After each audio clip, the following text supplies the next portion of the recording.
All right. Hopefully, folks can hear me. Happy Thursday. Ryan Smith sending the good vibes. I don't know if that was supposed. I don't know if that was supposed to have some sort of emoji, but I'll take it. Thanks for the good vibes, Ryan.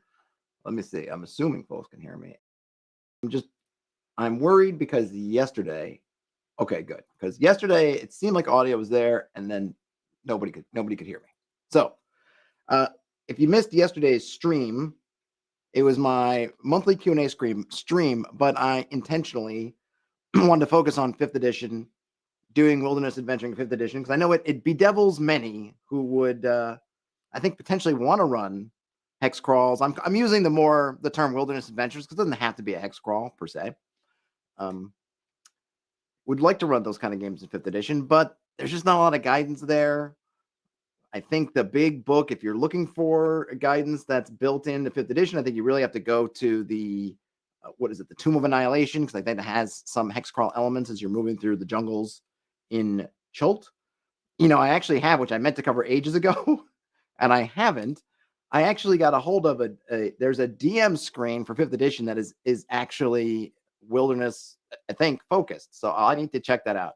I don't have it with me, but I will check another time. So I thought we could go over really a number of things, but I thought we could start off, if yesterday's stream was kind of just a really broad overview, just kind of looking at things, we can start to get it a little bit more into the weeds with the stream today. With that in mind, I'll switch over here and move me around. Look at that. I've done more work outside the streams. Looky here. I just put this together. We'll go through it, and then we can probably move on and work on some other stuff. I just did these kind of ahead of time just to kind of sort of get the ball rolling, and so we don't waste a bunch of time with me typing away. I'm sure there will be some me typing away, but if I could get ahead of the game a little bit. And this didn't actually take me very long. I think that it helps that have experience with doing it in kind of old school gaming and other games, because really what I just did was I kind of looked at the basic expert wilderness type stuff and then just kind of converted it to 5th edition. Let's go through it. Maybe it'll make sense. I'm happy to take suggestions if some of my numbers seem off or we have some just better ideas. Happy to go there. So first of all, just in a very basic way, I was looking over at unfortunately, where I am today, I don't have my books. I do have the core 5th edition books and some other stuff, but I don't have them with me. But looking at the 5th edition SRD, which is good because that means that everybody will have access to these, and I'm not pulling something from, this is in Tasha's, and this is in some other source book that not everybody will have. So I feel like for our purposes now, just working with the most basic 5th edition core rules is good. We have some ability checks. So if we talked about when we're looking at an old school game, whenever you're rolling stuff in the wilderness, it's generally the GM rolling for the world, and the party just kind of gets affected or not. So to use an example, you're getting lost. The party doesn't really have any kind of direct interaction with that roll. You just roll. The GM will just roll some dice. If you roll a 1, you're pretty much going to get lost wherever you are, because basically 1 is the least chance.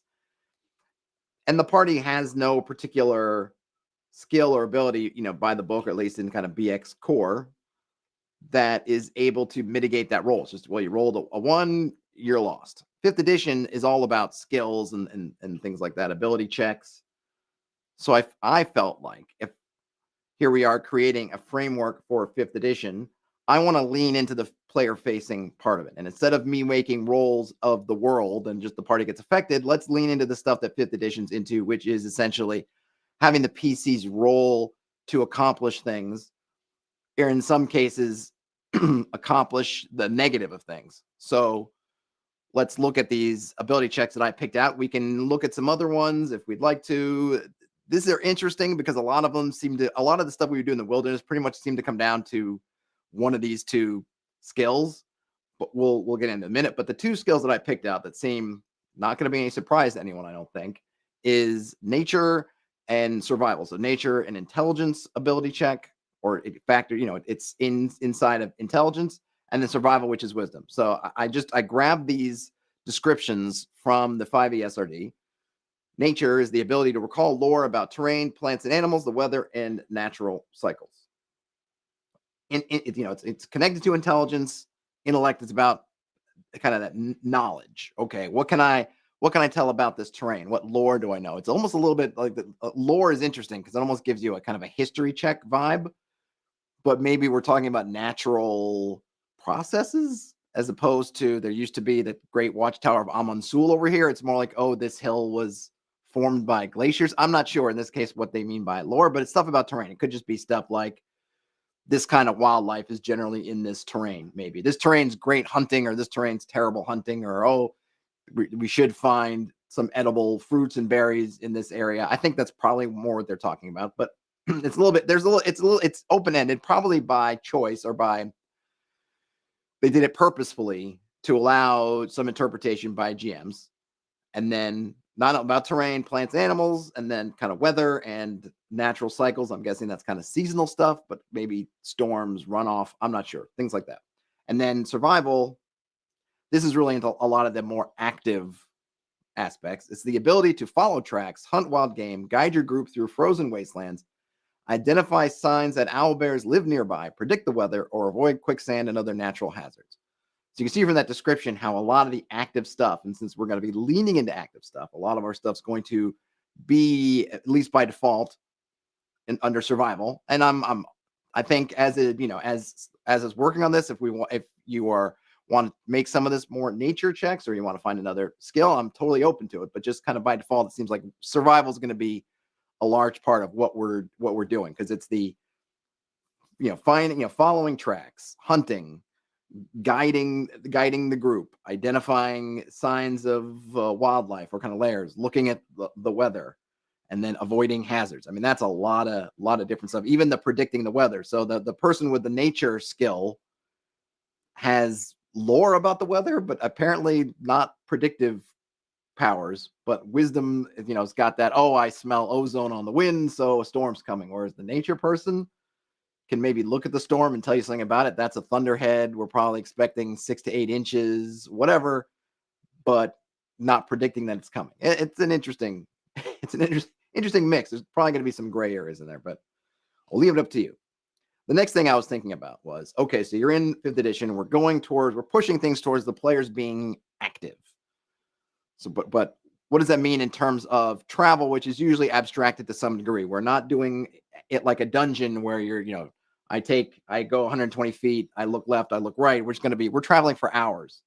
So we're not looking for moment to moment decisions. Now, once if an encounter happens, something like that, then we zoom into encounter time, be it combat, social, whatever, which is more in that moment to moment. But in terms of you set out from town, you leave the town gates and you're walking, the decision points and the actions are more on kind of hours. Okay. You spend the morning walking, and then we talk about what that looks like. And then you're making decisions, or it's almost more like you're taking on responsibilities for what are you doing over those hours of time.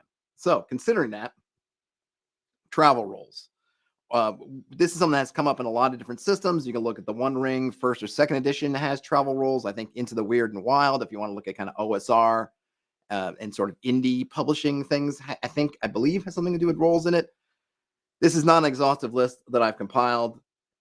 There might be some overlap between some of these. You might find that you can be more granular and find roles in there, or you might want to smush some roles together. I think a lot of it can depend upon your group size, all that kind of thing. But the ones that I picked down here, just starters, we've got a scout, a lookout, a navigator, and a quartermaster. What is the scout doing?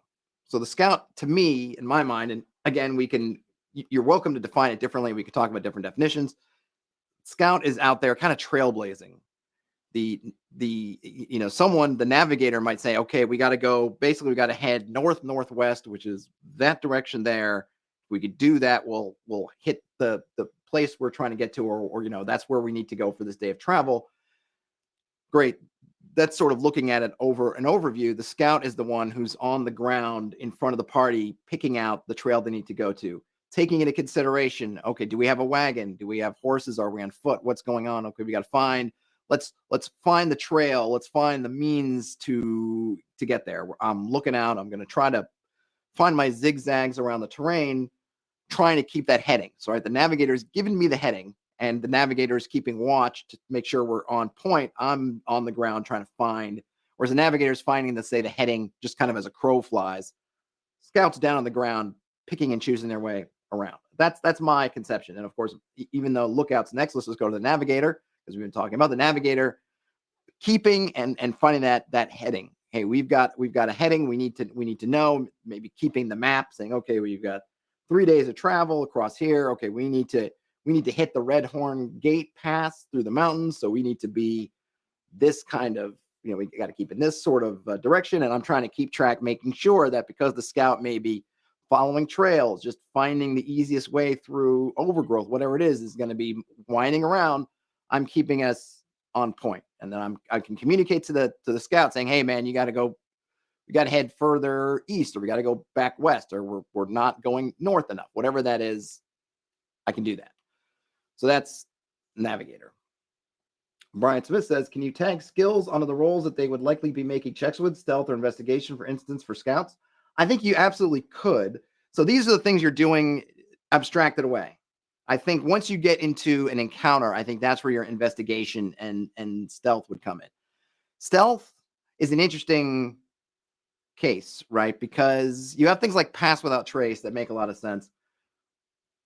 You're a group, you're moving through in I guess it really depends where you're coming from. So there's the kind of, if you're in the wilderness and you're going at like old school style, where you've got a wagon full of supplies and 8 to 10 followers and this or that, stealth is tough.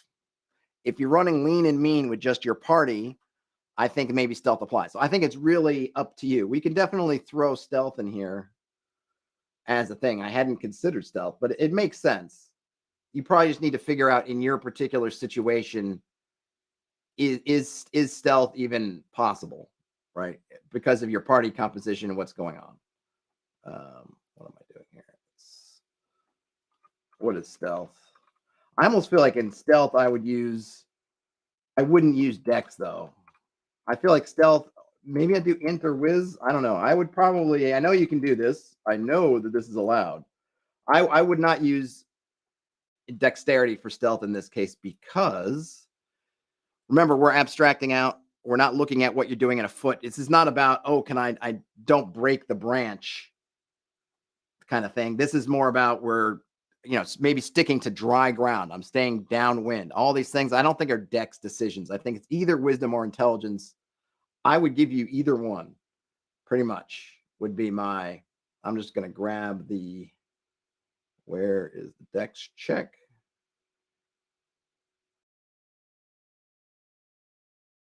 So good call out, Brian Smith. Add that down here. You get some typing away. Yes. Bam. Oops, I got 2 twice. Okay. There we go. Okay. Brian Smith has a play. Hey, James Breeden, thanks for the blessings. I will take them. Same back at you.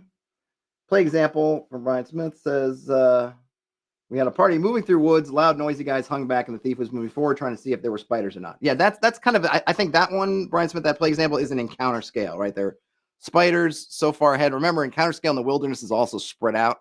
So you're talking yards. You can even, up to, I don't know how far you want to go, but you're, instead of saying 120 feet, 120 yards. So once you get into, we know spiders are kind of in our immediate vicinity, then you're down in that encounter spot, which is then you can just lean in on all your encounter type skills as you want to. When we're talking about this, we're talking about moving over hours. So at that point, making a little noise at a moment isn't the enemy, so to speak. It's, are you making noise over the long haul, which to me just leads away from dex type decisions to more that, are you smart enough to avoid, or you the wisdom, your sensibilities, either your sixth sense kind of intuition, or you're just your smarts lore kind of thing about, we need to go this way. This is good ground. It won't blah, blah, blah. We're downwind, upwind from things we think are there, whatever it is. Says, of course, then my rogue player would be crying that the druid was just as sneaky. I ran into that trouble as when I played a first edition game. I think it was Osric actually, as a paladin, and they stuck me in front. And I'm like, hey man, I'm wearing metal. I'm wearing plate metal. I was human. Like, I don't have any low light or dark vision. I don't have anything, but they're like, yeah, but you're wearing full plate. So even if they hear you coming, they can't kill you with, your chances are they're not gonna be able to kill you with one blow, unlike the rest of us. Okay, fair enough. Once we got a rogue in for a few sessions, we did try to stick them up front. They didn't really want to go though. I wonder why. Okay, so our navigator is setting our whoops, I didn't mean to do that. No, I didn't want. How did I lose? Oh, come on. Ooh, look at all those undos. All right, I'll just leave it there. So then, so that was the navigator. The lookout. Lookout is, as the name implies, looking out. They are specifically looking out for encounters, and you can judge that however you want to. You could put them wherever you want to. If you're on, this is you're on an ocean going campaign, the lookout's going to be in the crow's nest looking around. In a wilderness, they might be moving in some kind of, they might have a high spot. You might have your lookout sitting on top of the cart looking out that way. It may make a more sense in terms of, say, the woods, that the lookout is kind of walking perimeters basically around the rest of the troop, scouting in their own way, but they're not looking for paths for direction. They're looking to avoid trouble, encounter, or whatever it is, the trouble. And I don't even mean really trouble, but meaning any kind of obstructions. Okay, hey, scout, there's a ravine up ahead. We gotta bend around it. Oh, I hear noises over there. We want to avoid it. You could flip it around in the reverse and saying, oh, I want to find it, in which case they could do that too. But that's kind of that lookout person. And depending on the terrain and whatever, they may need to position themselves or take different actions that make that happen. And you can talk that out with the player. This can be something that can help modify roles. If the lookout wants to sit on top of the cart, but you're in kind of a deep woods, you can say, well, you're not going to be that helpful because you can't see anything because all the trees, you got to get out in the perimeter. But if you're going across that open kind of grasslands, then maybe sitting on top of the cart is sufficient because you get enough height, see enough around to know that, oh, there's a big pit in front of us, or there's a pack of hyenas over there, whatever it is, we'll get around it. But that's your lookout.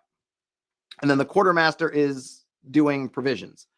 I know in 5th edition in particular, not that this doesn't happen in other games too, the idea of tracking individual supplies, kind of a lot of folks find it a bore. I don't mind it myself, but a lot of folks find it a bore. What can you do? Well, you can put that in the hands of some kind of provisioner. I'm not sure what, we can go back and think of what ability that might use, but basically, if you think about how efficient are you going through your supplies? If you have someone who's doing excellent provisioning, maybe they can actually save supplies. They can say, hey, you know what? Instead of using a whole ration, I think you can get away with giving everybody, a sixth of, or 2/3 of a ration, and then we could save those thirds, and that'll add up to extra days. Could be something that happens, or if something's really terrible with the provisioning, we've been eating too much, and now we thought we had 8 days rations. Turns out we've only got 6, or some of it went bad, or raccoons got into some rations. So there's some interesting things you could do with that. It allows you to kind of be abstract if you want to be with this sense of supply. You can use usage dice or other things. And if you don't know what usage dice are, you can look them up, or, maybe I can talk about it later. So I can throw it in the chat if they want me to explain usage dice, different ways for kind of abstractly tracking supply. Yet it still comes down to a player facing kind of role that someone can be in charge of and make decisions, and then use these skills they have on their character sheet to reinforce or to mechanize those decisions. Ooh, Brian Smith running through there. Michael Riggs says there's usually one player who likes bean counting. Absolutely. If you have one of those players who likes to do the bean counting, then yeah, let them do the bean counting, and they can do that, right? And then that becomes, I think, ultimately what I'm trying to sort of suggest here, especially for 5th edition, is all these things are doing is they're giving you ways of getting all your party involved. If one of the big things with hex crawling might be, oh, this is kind of a bore, I'm not doing anything, here's a way to get every player to be involved. And they should be, hopefully, not just saying, okay, I'm scouting, but give you that, hey, I'm scouting, I'm going to be out this far doing this stuff. And then you can take what we're getting into next, which is kind of setting DCs for these different skill checks, give them advantage, or modify these checks depending on what they do, all this kind of fun stuff. So they really feel engaged in in these encountering, in encountering, in the traveling. Let's see. Ryan Smith says, so if the travel roll makes a successful check, they grant X benefit, right? If you look at a successful, maybe you would not be surprised you roll random encounter something, mechanizing. Well, actually, even more, I mean, you could totally do it that way, Brian Smith. I would even take it a step further. But first, let's let's get over to our okay, so we got these in here. Oh, I was gonna look for, hold on, let me go back and try to see if we can find a quick, what might be a good check for someone who's doing most like logistics. What's a good logistics? They might not even have one. Yeah, I don't even know. I mean, definitely would say intelligence, right? Man, see, look at that. This is the problem. I'm gonna say logistics. I'm just gonna make one up. Whoops, that's my thing. Okay, I'm gonna make one up because that seems, it just seems kind of sad that there's not a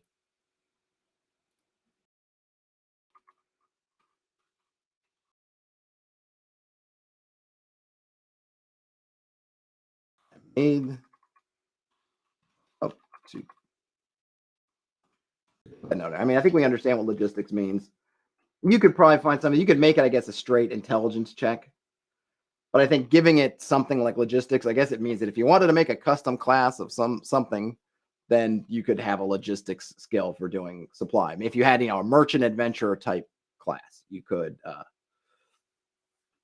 give them logistics as something which could have a bunch of different things, not just counting beans, as Michael Riggs said.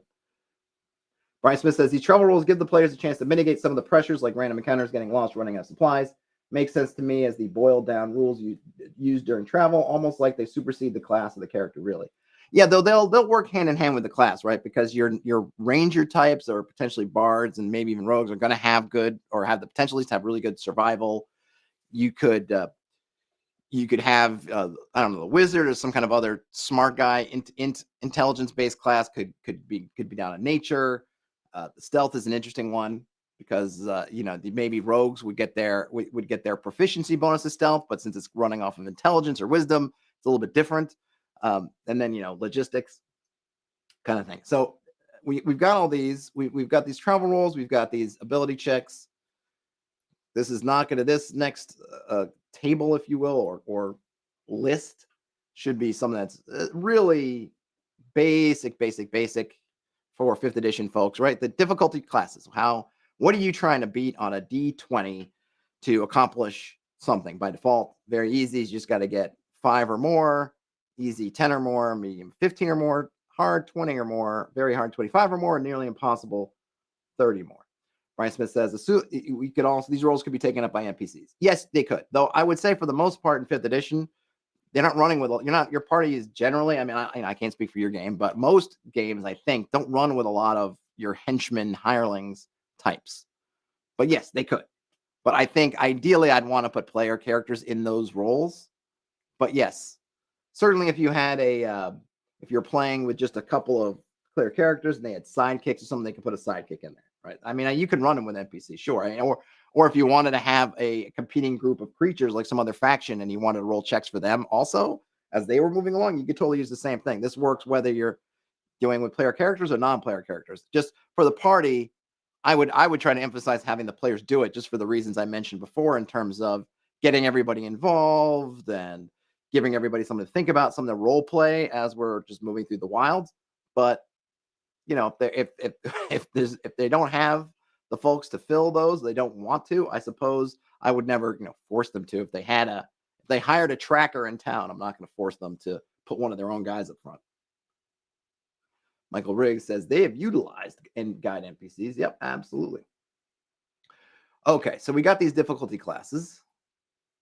Now I'm going to get into the two things. Probably should have put these in other order. Let's do getting lost first. So there are a couple of checks. Classically speaking, when you're walking around the woods or the wilderness, wherever, woods, non-woods, whatever wilderness you're in, there are a couple of rolls that you're doing periodically. One is, are you lost? Are you getting lost? The second one is on encounters. I just went through and converted pretty much, there are basically 3 different levels of difficulty in getting lost. If you look at basic expert, is basically you have the easiest one, which is a 1 out of 6 chance. The second one, which I think is a 2 out of 6 chance, and the third one is a 3 out of 6 chance. I didn't really look, because there's a lot of variables. I could probably go and try to go down rabbit holes of trying to figure out the odds. I don't really care. I wasn't interested in the odds so much of trying to say replicate that 16 whatever percent chance, and that then goes up to 33 whatever percent chance, and then goes. I wasn't interested in that. It was really all about relatively speaking. Very easy to me is maybe if you're becoming lost. I don't know even what that would be. I said, like, let's just start with easy, and then then we can bump it up and then bump it up again. So we come up with a few different numbers, and this is just standard. This would be your just bog standard. You can adjust these however you want. Of course, if you don't like, you want to make this harder or easier just globally, feel free. I literally was kind of doing sort of a one-to-one sort of conversion. Chance of being lost in the grasslands or in a clear area, it's easy. It's a 10. Woods, medium, swamps, hard, mountains, medium, desert. Hard, jungle, hard, deserts, medium, barren, medium. Really, really easy. And like I just said, you can adjust these however you like. But I literally just went and ported them over. I think this is a decent baseline for getting around. So what you would do is, in this case, so now if I was playing basic expert, I would roll for the party. Instead, I could roll behind the screen for them, but it's going to be a player facing roll. Now I'm going to leverage player abilities, which means that I think the one thing I don't love about, say, basic expert hex crawling out of the box is that as your party gets more powerful, they're raising levels and becoming better. They don't get better at travel. They have the same chance of getting lost at first level as they do at 10th level. Now, at 10th level, you're mitigating it because you're probably not walking around the wilderness anymore. You're teleporting. You're using planar gates, whatever. You got all kinds of crazy stuff. But if you were 10th level and all your magic items were stripped and you were just kicked out into the woods, you'd have the same chance as you would if you were a first level rube fresh on their first adventure. The 5th edition, because we're leveraging player character skills, they are going to get better. And if they do specialize in survival, they're not going to get lost very much. Of course, if you have a ranger, they're not getting lost either.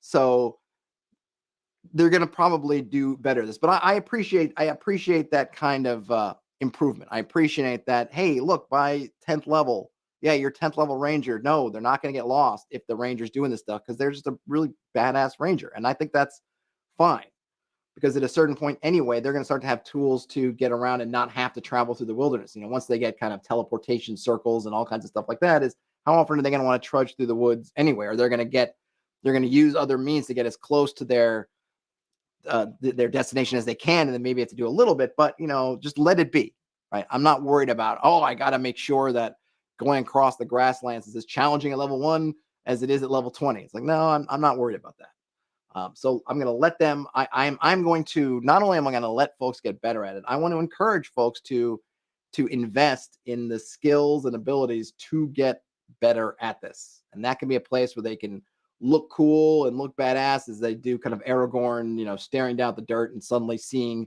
all the stuff that's happened. I want them to do that. So I'm encouraging that in this approach, which is a little bit of a change from the old school approach, which is like, you never really get better. It is what it is. Let's see. Michael Riggs says Tomb of Annihilation and Isle of Dread, I think, each have that. Tomb of Annihilation, what's that? Tomb of Annihilation has a rather detailed process and pre-made. Oh, I see. I think this is for getting hirelings or getting help. Tomb of Annihilation has a rather detailed process and pre-made NPCs with their own goals, etc. Pretty cool. Yeah, I would definitely recommend, for further study on this, to definitely look at Tomb of Annihilation. I didn't have a chance to look at it, and I don't have PDFs of them because they don't exist. So I couldn't do that. I'd be curious to see how I'm guessing they have a lot of more maybe jungle and kind of coastline movement. I'd be curious to see what they do different than mine. But I think this system that I'm giving you here, that we're setting up, is going to be really good for your just generic in the world, whether you're in the jungles of Chult or elsewhere. And you can always adjust them as you see fit. Brian Smith says, it makes it that much more exciting when the guy gets stung by a scorpion for 2 damage and dies. Yeah, it could happen. I mean, I don't know. In D&D, does even the NPC scouts have just 2 hit points? I'm not sure they do. So there's our Becoming Lost. And then we're going to find, and I used a lot of these. I just grabbed these from Basic Expert. I just left off the ocean going. Yeah, since, my focus here is on Overland, but it's just one other entry. I can add it in later if people feel like we need ocean, then I can add those in. But I took that out. So now we get to Encounter Chance. As I said about Becoming Lost, old school, this would be the GM rolling just a flat number, regardless of the party makeup, party level. It didn't matter. It's just the world. We're going to turn this into a player-facing roll. Even if the GM rolls it behind the screen, we're going to be taking into account player character expertise, probably survival still. A lot of this stuff really is going to end up being survival-based. If you could find a way to sneak in how a nature roll might work in there, we could figure out stealth might work for Encounter Chance also. But really, I think they're pretty clear. Now look, the rules, we can change them. But just for now, just so that I don't get into sort of super homebrew territory, I'm trying to stick with kind of rules as written for what they give us. And they clearly, tracks, hunting game, avoiding hazards. I kind of feel like, identifying signs that owl bears are near. It seems to me, even though stealth, you could make an argument for, stealth has slipping away without being noticed, which might work for encounters. Maybe I would say, hey, you can use either one. That might be a nice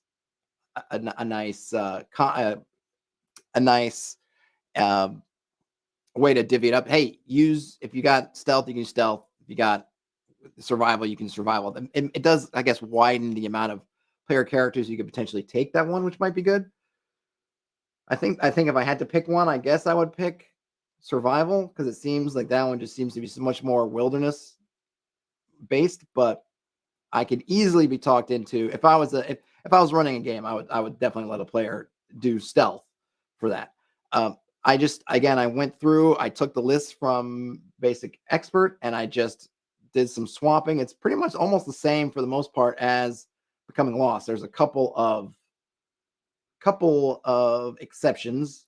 For example, mountains encounter chance is higher than they're getting lost chance. The deserts, their encounter chance is lower than they're getting lost chance. Jungles is the same. A couple here that I added in that they do have from Basic Experts, I thought when I looked at it, I really never appreciated it before, but now I do. Inhabited, which you can use if you have lots of settlements. There's still a lot of wilderness, but there are settlements there. I would call that inhabited. Maybe there's a couple of hunting lodges, and there's a woodcutter's kind of hut, or some, whatever storage area. I don't know, wherever they put their wood kind of thing before they've carted it to the village. Anything like that, I would call that inhabited. We got aerial. So, hey, folks, if you're out there and you've got Aarakocra and flying goblin or whatever players running rampant in your game, guess what? They take to the skies. The skies takes to them.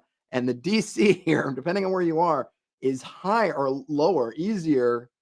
If you're if you're in the clear grasslands, you can avoid encounters just by hitting a DC 10. If you're flying, though, that DC rises to 15.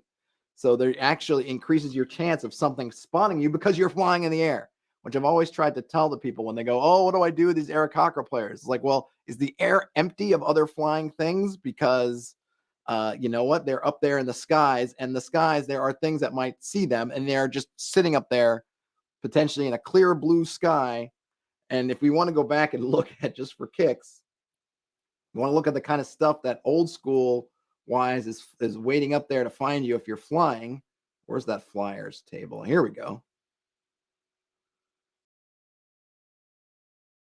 Could be you've got let's see. So we got gargoyles, griffins, harpies, giant hawks, regular hawks, hippogriffs, manticores, pegasi, versions of rocks, ROCs, the ginormous birds. So we could get killer bees, could get a griffin, could get a cockatrice, could get sturges. And I'm not sure why dragons doesn't enter into there. Does dragons not a part of flyer? I don't see them. How do we get dragons? I forget. Are they their own? I miss? Is there a? Let's see.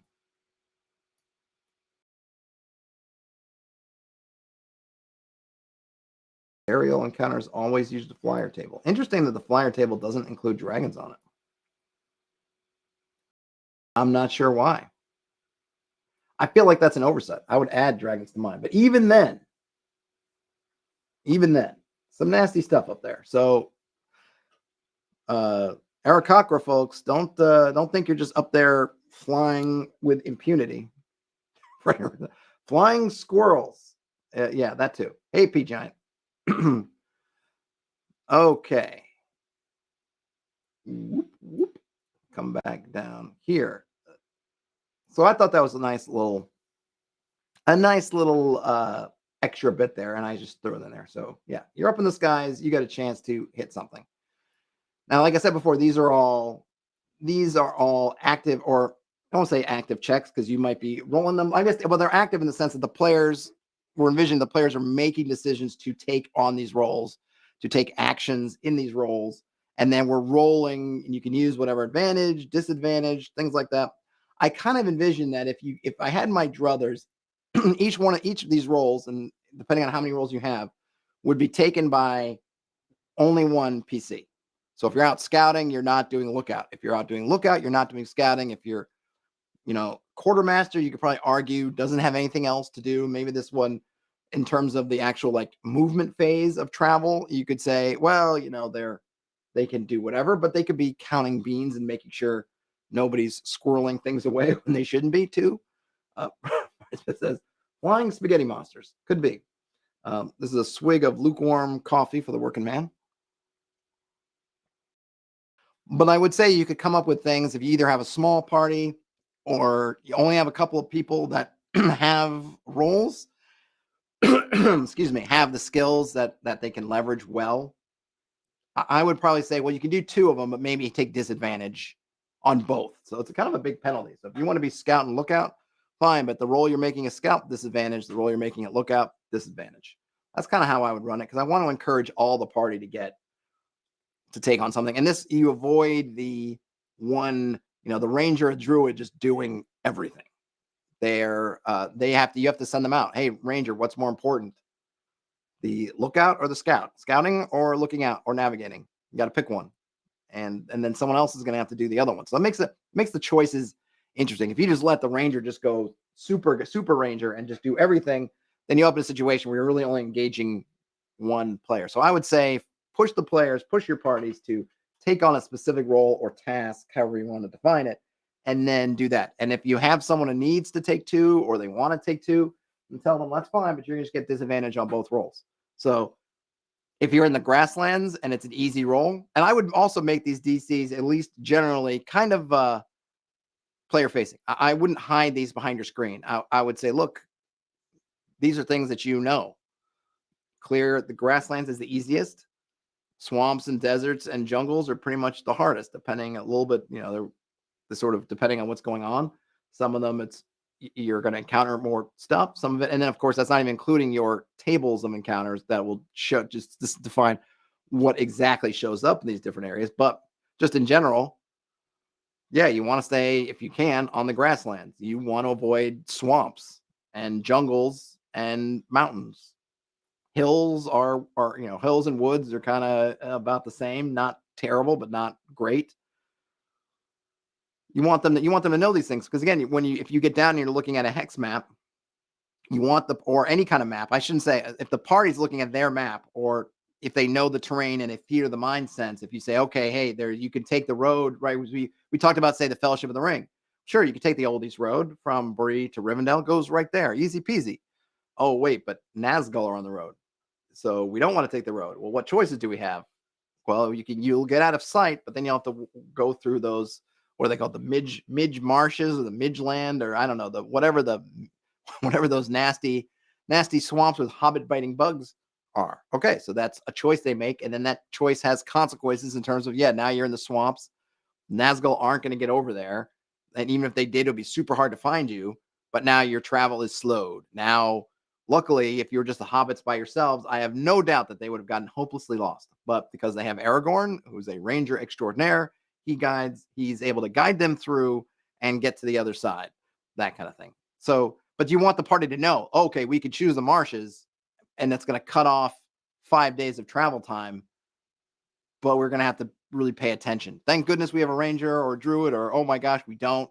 And that will also affect our decision. Now, we don't have a good, I don't have, none of us are really good survivalists. So maybe we shouldn't do that, even though it's a time saver, or we're going to take our chances and we're going to do it anyway.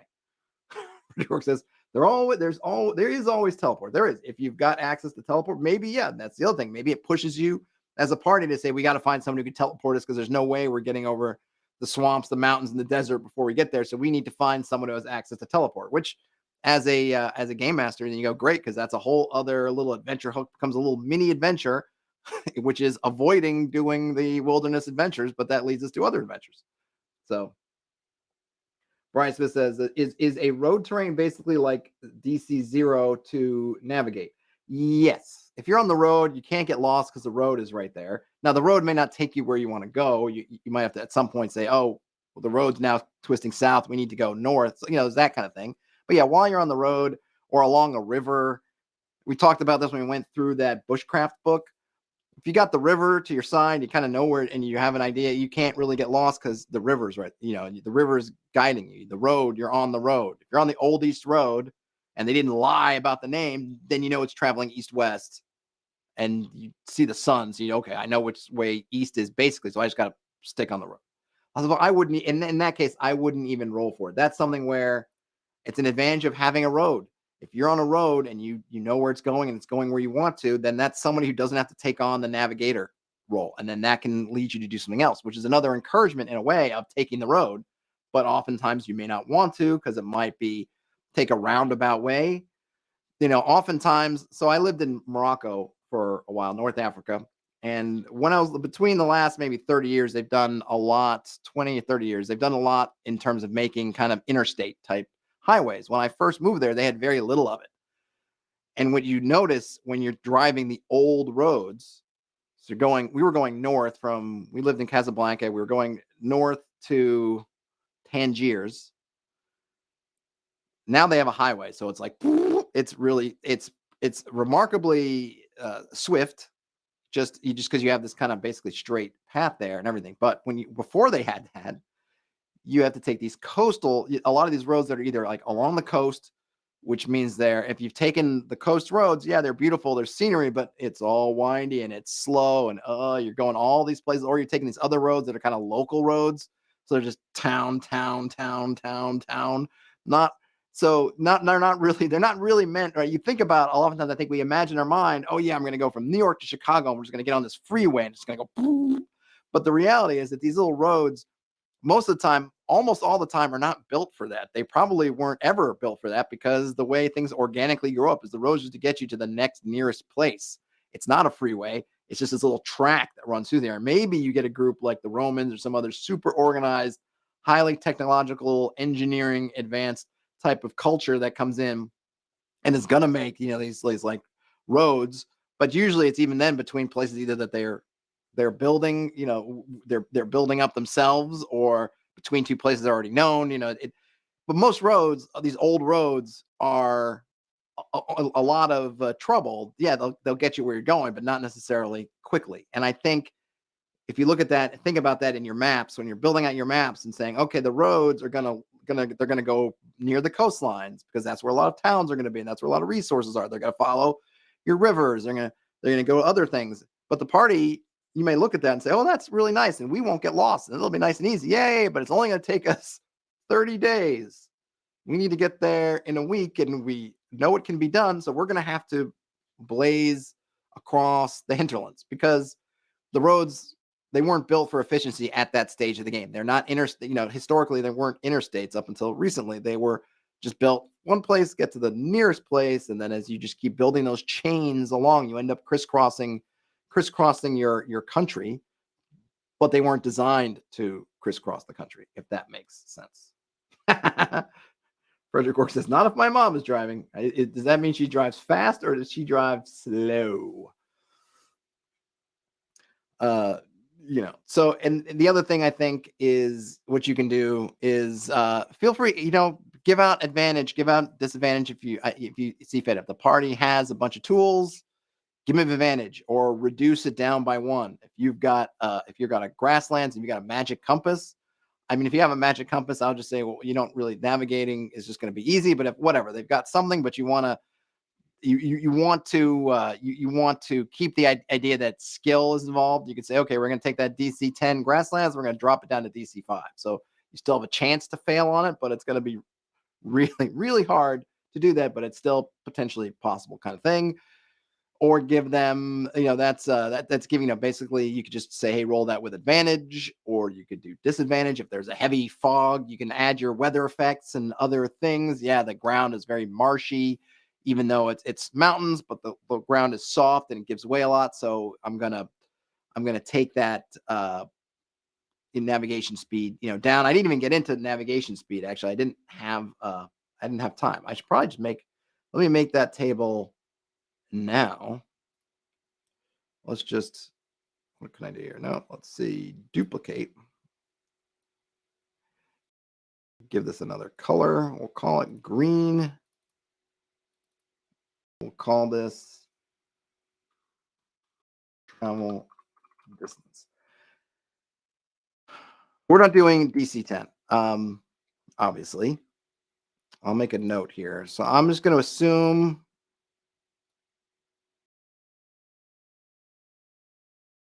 let's call these travel assumptions.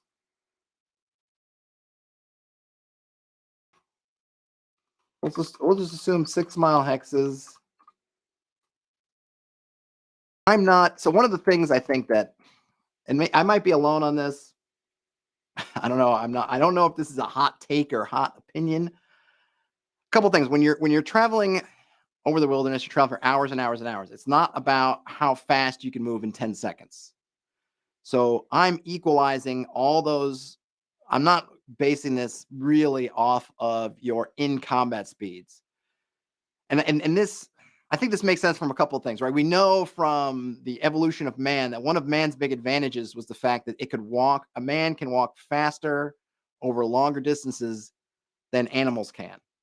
And the reason for that is not because men are faster than animals over a 30-yard dash or even a 100-yard dash or even a 200-yard dash. It's because over those hours and hours, animals need to have to stop more.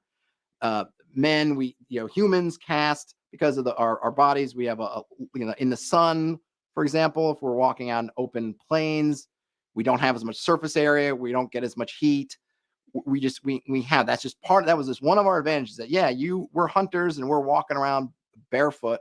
We don't have 4 hooves. We don't have that kind of burst speed. We can walk a long time. And when you have to stop and graze and get water, we can still keep walking. So it may not if you're looking at it over an hour, the paces may seem different. It may seem one getting over the other, speed wise, but when you abstract all that away, it ends up being about even. So I'm not worried about, I'm the monk or whatever, that I can go 90 feet in a round. Yeah, but that's when you're kind of putting out combat effort, high adrenaline effort. You're not doing that over 8, 6, 4, whatever many hours of walking with a heavy pack and all that. You're walking. So I'm normalizing and taking all those speeds down to your basic speed. And then we're going to abstract from there. But basically the idea that, this guy has 80 feet per second because he's a cat person speed in combat, I don't care.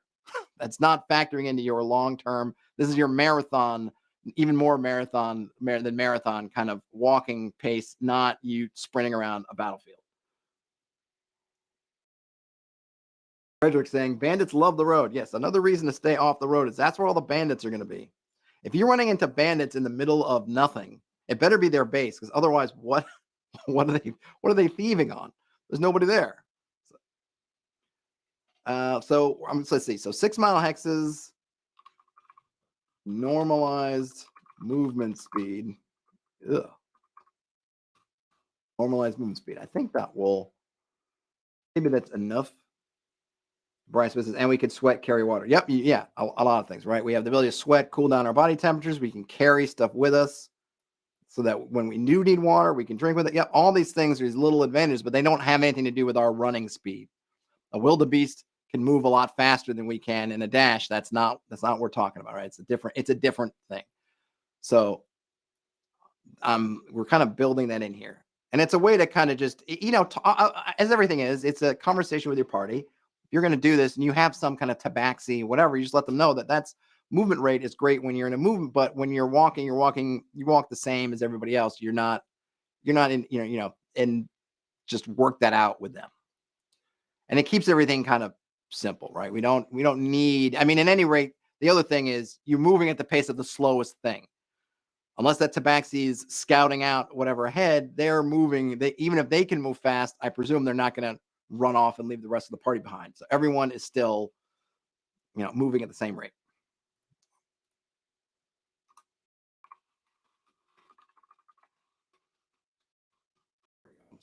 There.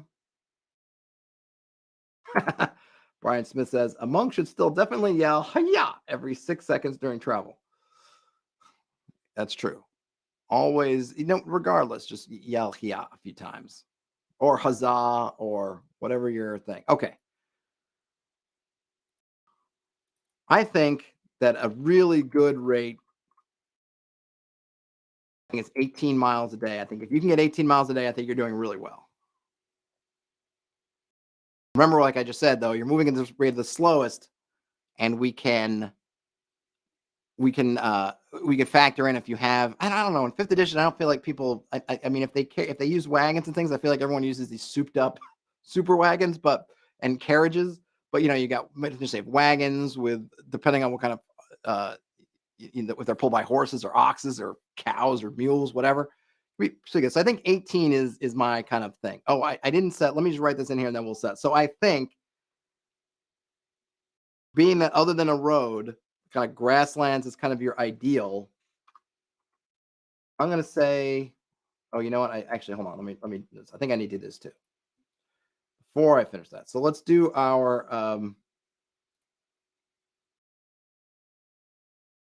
movement phases.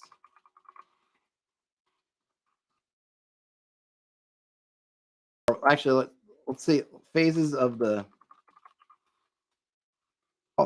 travel day.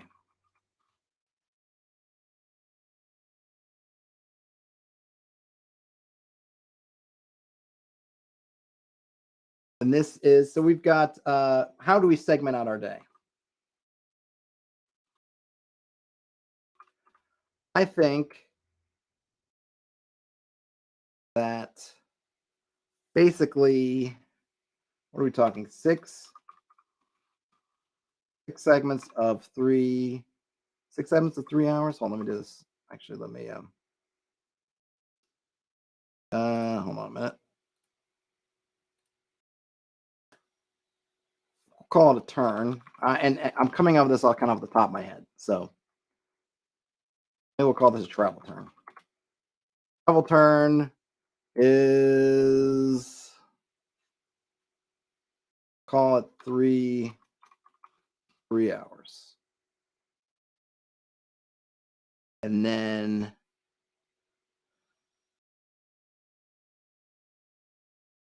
Frederick Ork says 15 to 16 miles is pretty good hike. You're missing a lot at that pace. Yeah, that's why I'm saying for grasslands.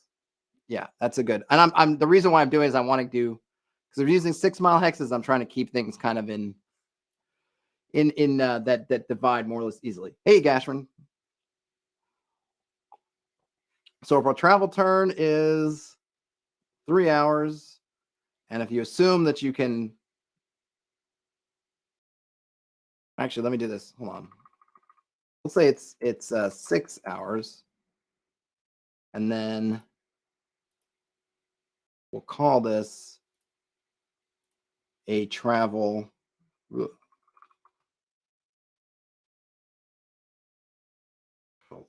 Segment is, oh, I meant to say, sorry, I meant to put this as 9 hours. 0 hours, 9 hours. So 3 travel segments, aka 9 hours. So then we could do 1 hex per segment.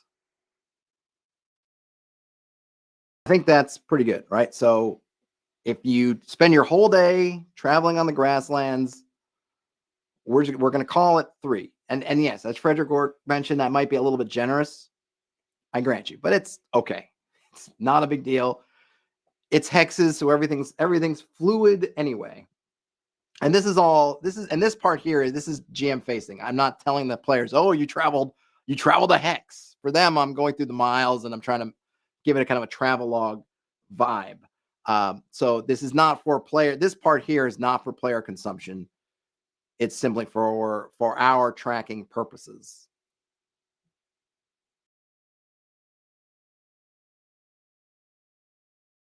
Then let's say for the woods, we could say, I don't know. And here I'm kind of, these will definitely be things that we can tweak. 2 hexes per, 3 segments. I'm going to say for the river, for the most part, 1 hex per segment. Swamp, 1 hex per 3 segments. Do we think mountains? I would also probably put 1 hex per. Or mountains, I would say mountains are probably 4. All this. And remember, these numbers are just, they are really, really, one, they're really super generic. So I'm not trying to think about specific mountains. I can adjust them if we have if you have a certain mountain range and in your mind, it seems like it's based on a mountain range that and whatever, then, use your things. And of course, as you can see, I'm doing these things kind of as I'm going along. So they're not specifically thought through to the nth degree. Inhabited we can remove because that doesn't matter for terms of this. I would also say 1 hex per 3 segments. Aerial, I'm just going to say 1 hex per segment, same as grasslands.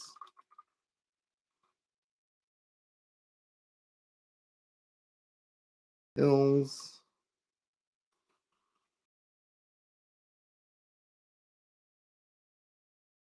If I put 9, I'm going to say 3.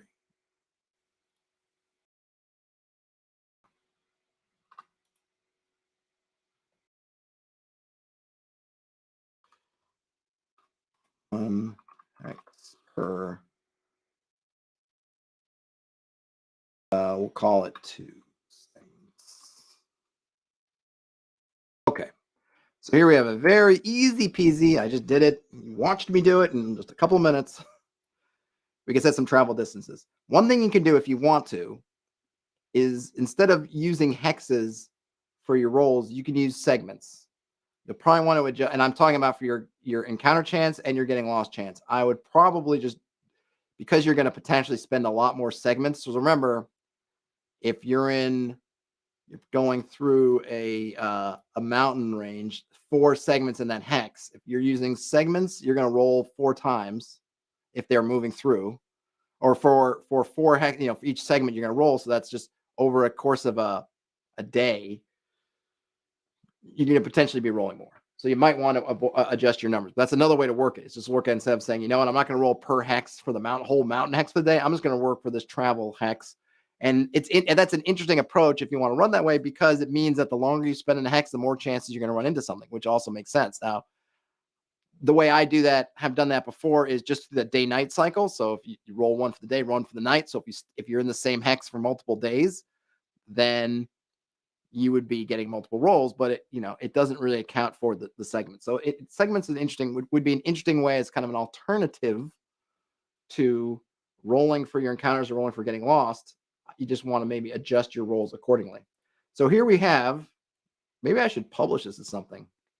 Let me know, does this seem useful to folks? If you would like this and some kind of, if I should clean it up and put it in a PDF, I'd have to add a bunch more stuff if I wanted to actually release it. But if this was interesting. So I think what we got out of all this at the end of it was a very simple, we haven't gotten into constructing our encounters yet, but we just have a very simple framework that you can use for, what is the party doing when they're on the move? Are they getting lost on the move? Are they encountering anything on the move, and how far they're moving? Which is kind of your basic things you need for a hex crawl. Now in future episodes of this, future installments, we'll get into some of the specific things. Getting lost, maybe not so much, but certainly in the encounter parts. But I think this gives a really good base. And if folks would like me to try to put some stuff together, maybe I should think about this a few more streams down the line when we've created more of a robust sort of system. Maybe I'll throw it out there. I'm sure there's got to be on DM's Guild and in Drive Through and elsewhere, people have put together travel resources for the edition. But I hope that one of the things that I've been able to maybe show through doing is that it doesn't take a whole lot of time to put one of these together for yourself. I mean, I did pre-do some of this stuff, and that took me maybe 25, 30 minutes. And then there's the stuff I did on stream, which we did over the course of an hour as we're talking about it. So not a whole lot of time to get something which I think would work. If I needed to at the drop of a hat, I could use this and I could work with it. And of course I can keep tweaking it. Frederick Work says, do a game, live stream a game. I don't have a group for my group is just kind of my personal group. I need to figure out, because I do want to do some game stuff, both as a player. I just would like to play in some games and then maybe run some games. But I gotta figure, that's where I really need, the support, because I gotta take, figuring out how to do that. I gotta make that work with family time, and I gotta potentially recruit people to play and run the game. That one's gonna need some doing. So it's a good goal. I'm not in a spot to do it yet, but it's always on my mind of things to do. So I'm going to end this one here now. If you give a thumbs up on your way out, that would be awesome. If you found yourself in here and you're not subscribed to the channel, this is the kind of stuff I do almost every day on the channel. So give it a subscribe. That would also work for me. Otherwise, just as a note, I'll pop it on here because I'm going to be there. I will be, I'll be on there. We'll be recording it later today. It should go live tomorrow, but I will be on the Cerebrivore podcast for Friday. I will link to it in it's stuff, the community tab and whatever. You'll get more notifications, but keep a lookout for that. They're good folks. So if you want to get ahead of the game and subscribe, you can go to cerebrivore.card.co and get on their list. I'll throw it in the chat, pop it up on screen. Other than that, folks, have a great rest of your day, night, whenever you end up watching or listening to this. Game on, everybody. And I'll talk to you later. Bye now.